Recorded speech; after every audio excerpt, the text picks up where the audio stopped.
As I mentioned before, Joyce Orger, who was scheduled to speak today, is not able to come. So Brian has stepped in.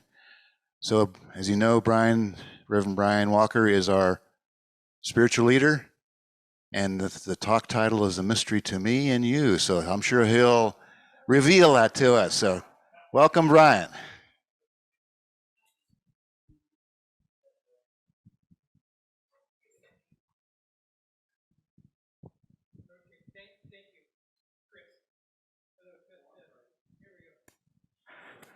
Test, test. All right, thank you. So, Chris, you got it exactly right. That is my talk title, A Mystery to Me and You.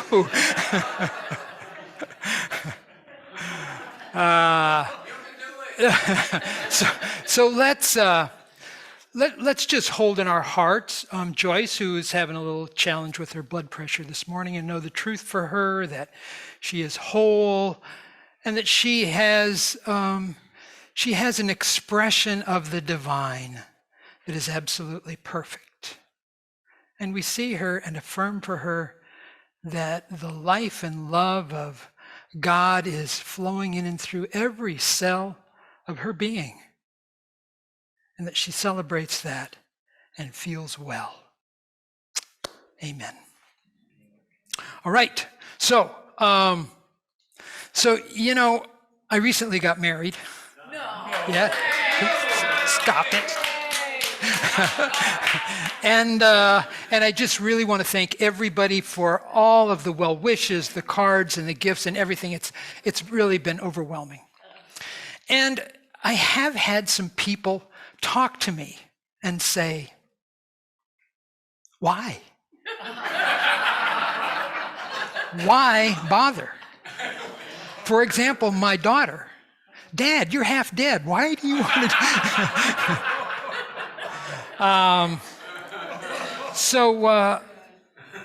So anyway, so I thought, I might share some of my reflection on that, about getting married and what that means to me.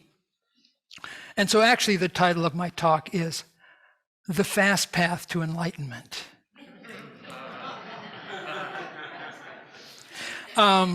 So I'm guessing that you know that the divorce rate in our country is somewhere around 50%.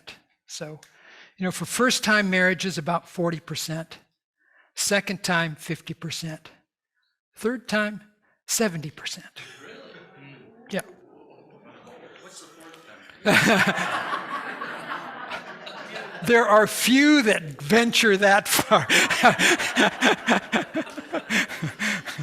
So as a society, we're kind of cynical about marriage.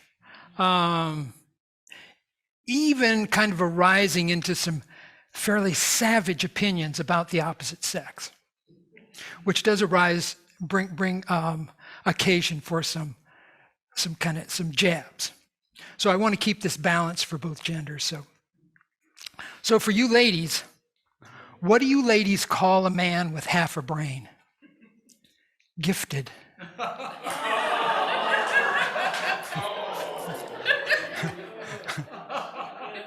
Okay, wait. I got one for you guys. So for you guys out there, how many men does it take to open a can of beer? None. It should already be open when she brings it to you.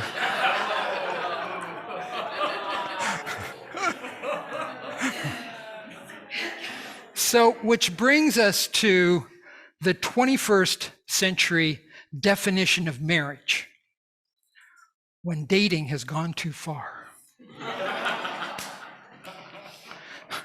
So I want to tell you a story about a person that I discovered, and it's about.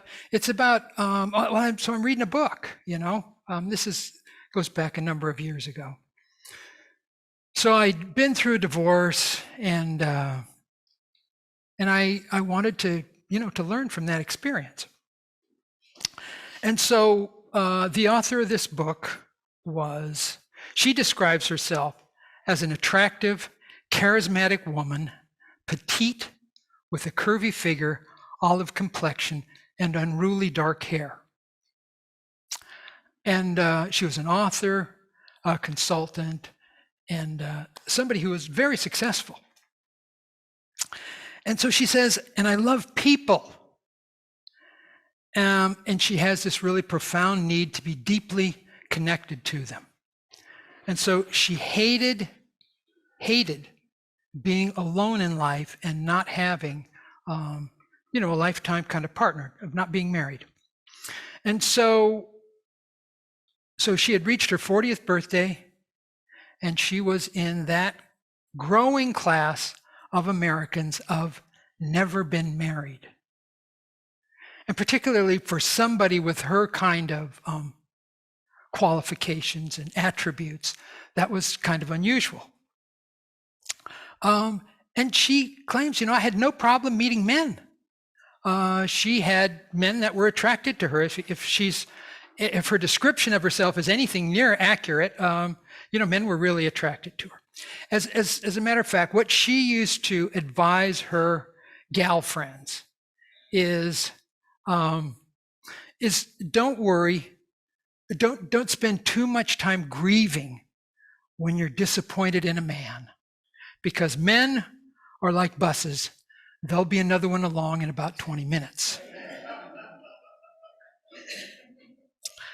And she says, believe you and me, I spoke from experience. So in her late 30s, she read Gail Sheehy's book, New Passages, which had just come out. And there was a whole section of it devoted to women in exactly her circumstance that had postponed childbearing. And so there was a quote in there about a gynecologist calling the phenomenon a mini epidemic of deluded, about to be desperately disappointed women in their mid-40s.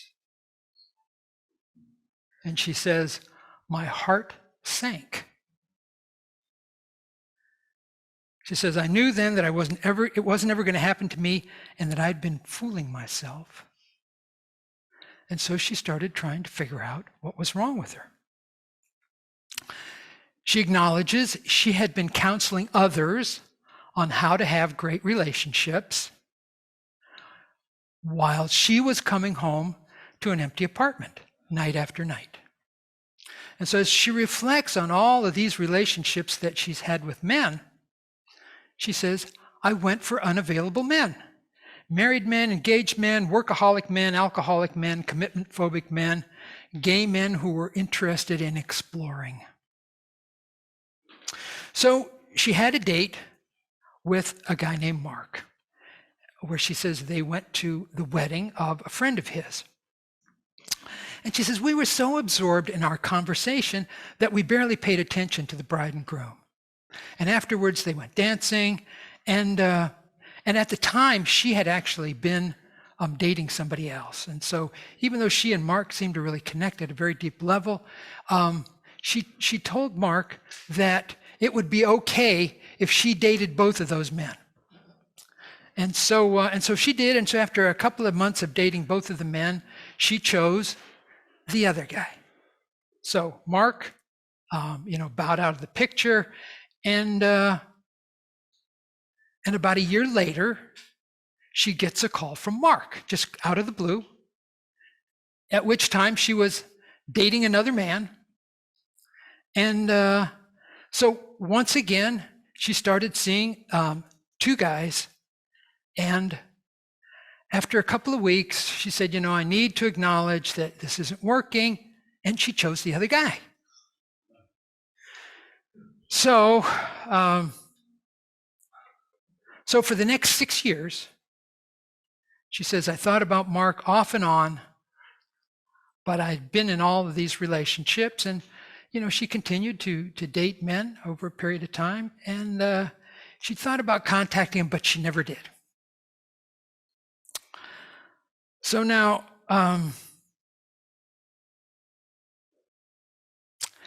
at this point, she's getting kind of desperate. And so she makes this very powerful decision that she is going to be married.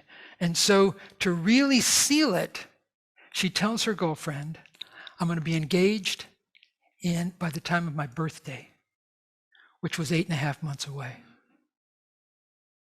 And she had no prospects at that time for anybody serious on the horizon that she was going to be engaged to.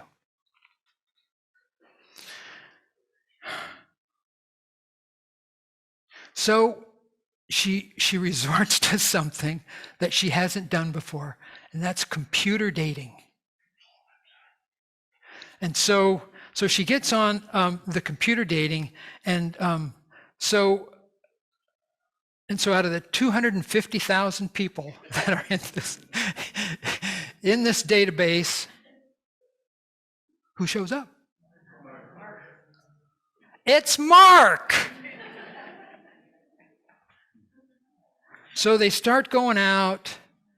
Within a couple of months, he asks her to marry him, and they get married, and they have a beautiful daughter. And she wrote a book titled Calling in the One. Calling in the One, which is the book that I read, and that's how I found out about this. So now when I read this book, I thought, wow, this is a very cool story. And of course, her story's fabulous, and she has all kinds of things that you can do so that you can call in the one, because that's basically what she did for a living. She was somebody who knew, and a consultant and that kind of stuff. So I thought, well, this is kind of interesting. So I looked at the publication date, and it had been like 10 years before. And so I decided, well, I wonder if she's written any other books. And she had. Her next book was titled Conscious Uncoupling.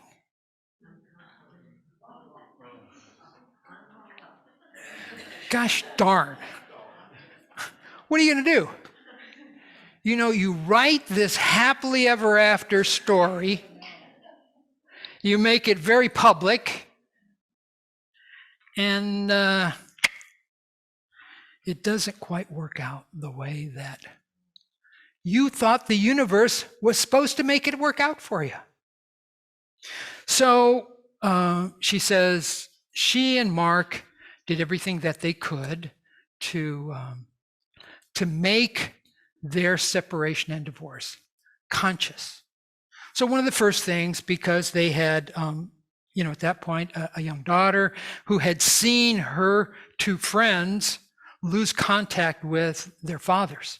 And so that was the first thing that she was, just deathly afraid of, that I'm going to lose contact with my dad. And so they reassured her that that was not going to happen. And the way that they did it, they actually got apartments in the same complex so that they could still, separate and get a divorce and still, kind of parent their child as best that they could. So, so what is conscious uncoupling? It's about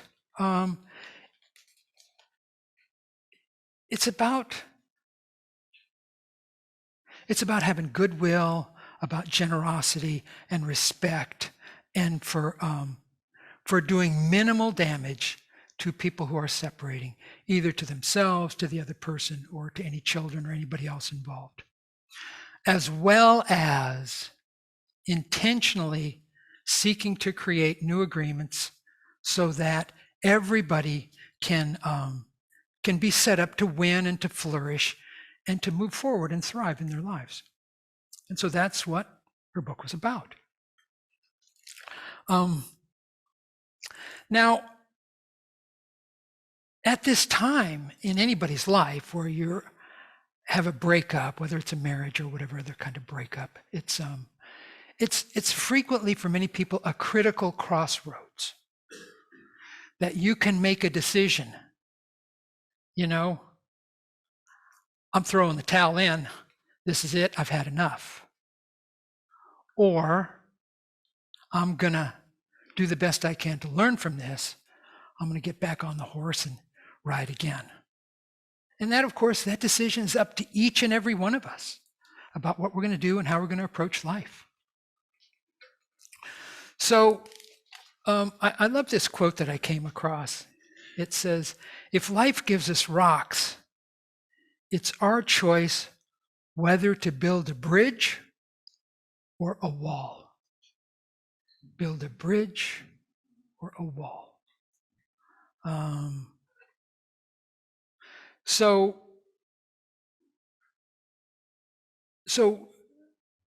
breaking up that conscious uncoupling is calling each and every one of us to a higher consciousness and a greater emotional and spiritual maturity. And that's what we all have the opportunity to embrace. And that's what Catherine Woodward Thomas, who is the author of the Calling in the One book, that's what she chose to do, and she shared that with everybody.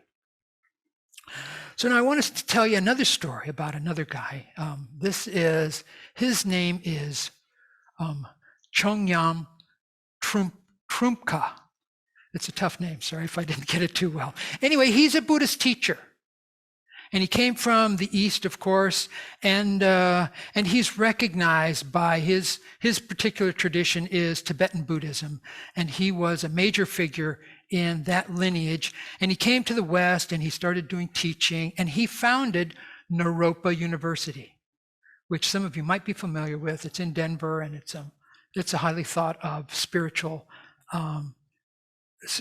teaching, where teaching takes place. So anyway, one of the differences between the Rinpoche and a lot of other spiritual teachers from the East, and a lot of spiritual teachers in general, is that he was married. And so that's kind of unusual. So in one of his talks, he was talking about relationships, and he referred to relationships as the fast path.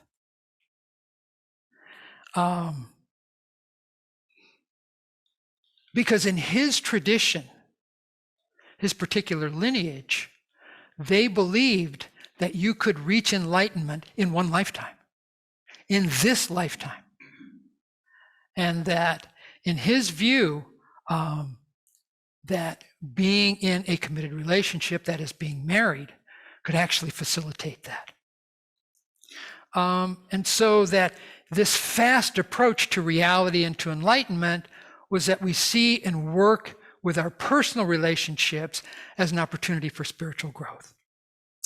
And the reason that it's fast is because it's intense. Anybody had that experience? So the person who's sitting across from you may represent, the other, in quotes, as Gail so beautifully put when he sang the first song up there. Think about this color song as not me singing to you, but singing to yourself. So as you see the other sitting across from you, is it the old raging father? Is it the sad lover? Is it the whining, the whining child? Because they represent all of those different aspects of ourselves. And so in this very instant, in every instant, we can become present to what's happening and how it's a reflection of where we are in consciousness. And so our relationship is constantly doing that. How am I relating to you at this moment? And what does that tell me about myself? So Unity has some views on that, because as you know, we have as our foundation principle that there's one presence and one power active in my life, God the good, omnipotent. So there's one presence and one power. So when there are exceptions to that, anybody had an exception to that one presence and one power? Anyway, it seems like that isn't the case. That there's something wrong. So when our life looks and feels as if it's against us, that there's something out there that doesn't correspond with what I believe and hold to be a fundamental truth, that there is one presence and one power active in my life, God the good, omnipotent. that it's really an opportunity for us to get connected with that part of us that we don't see as whole. And so it's an opportunity to understand what is it and how am I seeing this that keeps me from knowing that there's one presence and one power all the time. But I'm not connected with that right now. How do I get there? How do I get there? So it's really important that we realize that when we try and control, alter, fix, whatever, the outer world or circumstances outside of us so that we can feel okay with ourselves, it doesn't work. So just abandon that. It doesn't mean that if we are called to do something that serves the outer world, that's a beautiful thing. And that's something that we can honor. But we don't do that out of an energy of, for me to be okay, I'm going to go out there and change something in the world. So very important to know the energy and the intention that you have when you offer your gift. It's not so that I can change the world and make it a better place. It's that I have this love and joy and harmony that I want to share, and that I am called to do that with you, in whatever way. So,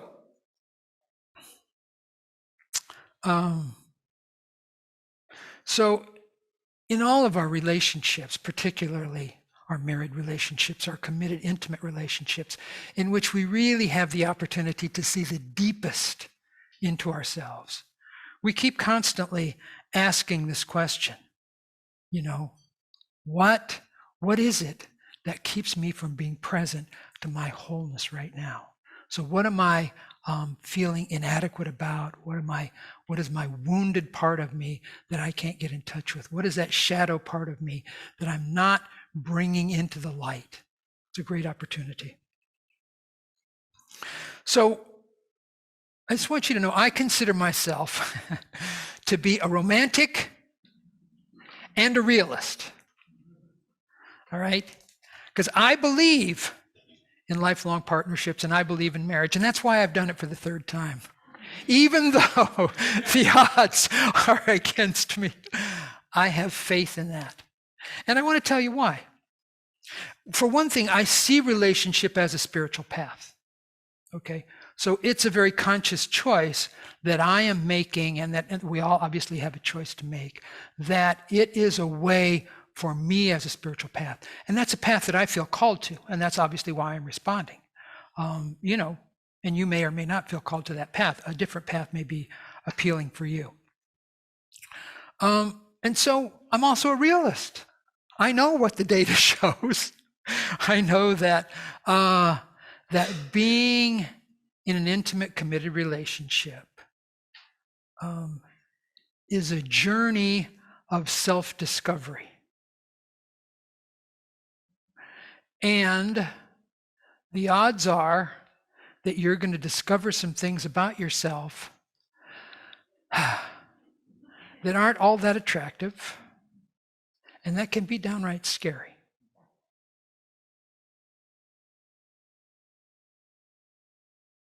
But you do it anyway. Because the truth is, the only way out is through. The only way out is through. So if you want to be the complete expression of who you are, you need to deal with that stuff, that shadow part of yourself, the part that scares you, the part that keeps you afraid of some aspect of living in the world that you really want to embrace, whatever it is.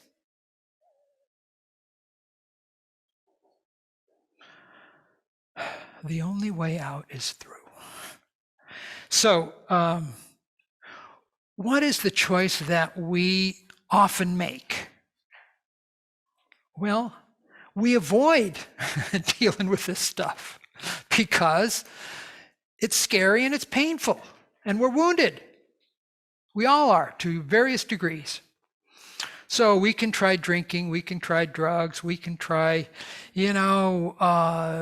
being the couch potato, and we can try gambling. The ways of numbing ourselves and avoiding dealing with who we are infinite. I mean, the human expression has found any number of ways, okay? But they don't work because ultimately, everything that you're trying to deny or trying to avoid comes back up. And it'll get you with another divorce or some sort of mishap, and an illness, a success failure, whatever. So it's really important for us to do the inner work that we need to do. The forgiveness work, the shadow work. Having a broken heart is like having a broken leg. We need to heal. It needs to be treated and cared for. If you don't take care of your broken leg, have a doctor see it and get it set and all that stuff, you'll likely end up with a limp for the rest of your life. And it's the same thing with your broken heart. You end up living with a partially or completely closed heart.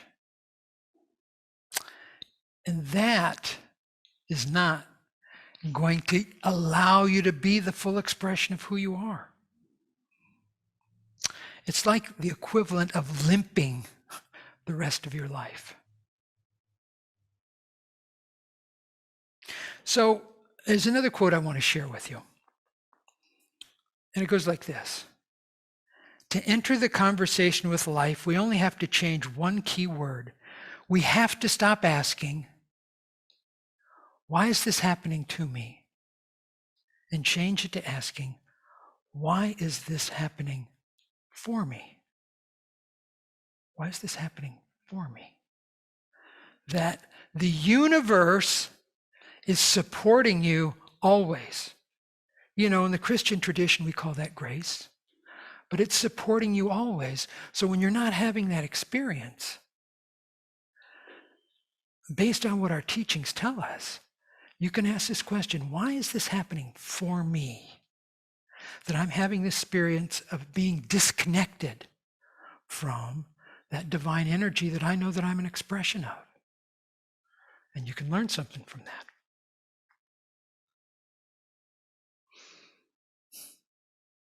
So it's important that we're constantly focusing on our own growth in consciousness, that we can always expand our consciousness, calling in the one presence and the one power.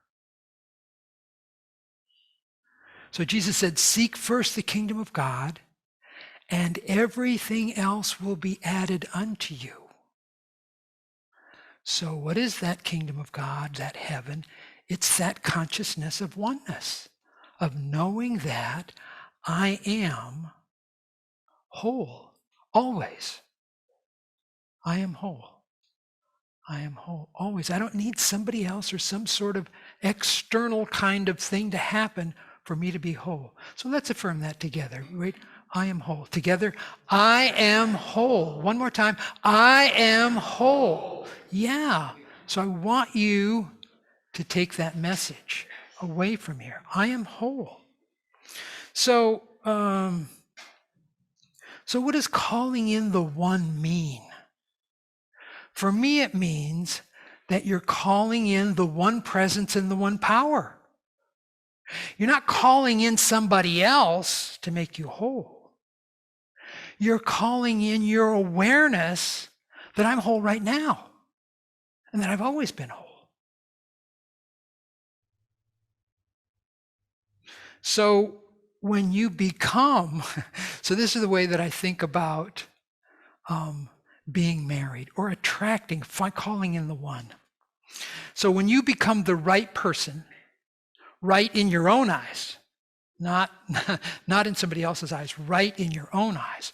When you are centered in love, when you have this inner experience of relating to yourself in love, when you become the kind of attracting force that draws to you friends, associates, intimate lovers, that you will find the beautiful and right person for you.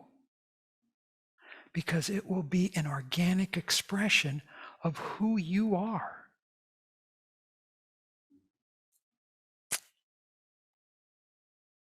So I will conclude with this quote from Rumi. The minute I heard my first love story, I started looking for you, not knowing how blind that was. Lovers don't finally meet somewhere.